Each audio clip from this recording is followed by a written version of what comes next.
ഇരിങ്ങാലക്കുടയിൽ പാപ്പാന്റെ ജീവനെടുത്ത ആന കൂടൽമാണിക്യം ക്ഷേത്രത്തിൽ ഉത്സവത്തിനെത്തിച്ച ആന രണ്ടാം പാപ്പാനെ ചവിട്ടിക്കൊന്നു. മരിച്ചത് 25-കാരനായ ശ്രീകുട്ടൻ.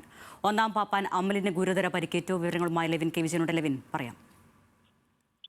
അരുണ്യ, ഇന്ന് ഉച്ചയ്ക്ക് 1:30 സംഭവം നടക്കുന്നത്. ഇരിങ്ങാലക്കുട കൂടൽമാണിക്യം ക്ഷേത്രത്തിലെ ഉത്സവം നടന്നു വരികയാണ്. മൂന്നാം ദിവസമായ ഇന്ന് പുലർച്ചെ വിളക്കെഴുന്നള്ളിപ്പുണ്ടായിരുന്നു. 17-ലധികം ആനകളാണ് എഴുന്നള്ളിപ്പിന്റെ ഭാഗമായി പങ്കെടുത്തത്. ഈ എഴുന്നള്ളിപ്പ് വരുന്നതിനിടയിലും ഈ വാഴ്വാടി കാശിനാഥൻ എന്ന് പറയുന്ന ആന നേരിയ തോതിൽ ഇടയുകയും അത് ആളുകൾക്ക് ഉപദ്രവമുണ്ടാക്കുന്ന നിലയിലേക്ക് മാറുകയും ചെയ്തെങ്കിലും വേഗത്തിൽ തന്നെ ഇതേ പാപ്പാന്മാർ ഇടപെടുകയും ആനയെ നിയന്ത്രണത്തിലാക്കി ദേവസ്വത്തിന്റെ തൊട്ടടുത്തുള്ള പറമ്പിലെത്തിച്ച് തളയ്ക്കുകയും ചെയ്തിരുന്നു. ഇന്ന് ഇതേ പറമ്പിൽ ആന നിൽക്കുന്നതിനിടെ ഉച്ചയ്ക്ക് വീണ്ടും ഇടയുകയായിരുന്നു. ആനയെ നിയന്ത്രിക്കാൻ ശ്രമിച്ച പാപ്പാന്മാരാണ് അപകടത്തിൽപ്പെട്ടിട്ടുള്ളത്.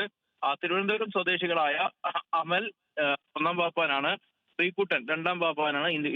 എന്നിവർക്കൊപ്പം മൂന്നാം പാപ്പാനും കൂടി ആനയെ നിയന്ത്രിക്കാൻ ശ്രമിച്ചെങ്കിലും ശ്രീകുട്ടനെ ചവിട്ടിയിടുകയും രണ്ടാം പാപ്പാനായ അമൽ ഒന്നാം പാപ്പാനായ അമലിനെ തള്ളിയിടുകയും രണ്ടാം പാപ്പാനായ ശ്രീകുട്ടന്റെ നെഞ്ചിൽ ആന ചവിട്ടുകയുമായിരുന്നു. ഇരുവർക്കും ഗുരുതരമായി പരിക്കേറ്റു.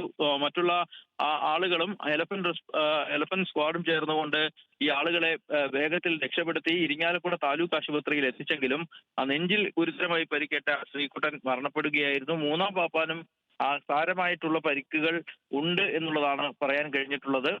ഏതായാലും നിലവിലെ സാഹചര്യത്തിൽ ആനയെ ഇപ്പോൾ തളച്ചിട്ടുണ്ട്. ഉടൻ തന്നെ ഈ ആനയെ ഈ സ്ഥലത്തു നിന്നും മാറ്റാനുള്ള നീക്കത്തിലാണ് എലഫന്റ് റിപ്പോർട്ട് സ്ക്വാഡും മറ്റ് അധികൃതരും. ഏതായാലും നിലവിലെ സാഹചര്യത്തിൽ ആനയെ പൂർണ്ണമായും നിയന്ത്രിക്കാൻ കഴിഞ്ഞുവെന്നുള്ളതാണ് ഉദ്യോഗസ്ഥരും ദേവസ്വം ജീവനക്കാരും മറ്റും പറയുന്നത്. ശേഷിക്കുന്ന സമയത്ത് എത്രയും വേഗം ആനയെ ഇവിടെ നിന്ന് നീക്കാനുള്ള നടപടികളാണ് നടത്തുന്നതെന്ന് പറഞ്ഞു. ഇപ്പോൾ ആനയെ കൊണ്ടുപോകുന്നതിനുള്ള എലഫന്റ് ആംബുലൻസും മറ്റും ഈ സ്ഥലത്തേക്ക് എത്തിയിട്ടുണ്ട്. ഏതായാലും ദാരുണമായ സംഭവത്തിൽ ഒരു 25 വയസ്സുകാരനായ ചെറുപ്പക്കാരന്റെ മരണത്തിന് ഇടയാക്കിയിരിക്കുന്നു. ഏതായാലും ആനയെ പൂർണ്ണമായും നിയന്ത്രണ വിധേയമാക്കി എന്നുള്ളതാണ് ദേവസ്വം അധികൃതരും മറ്റുള്ള ആളുകളും അറിയിക്കുന്നത്. അരുണ്യ.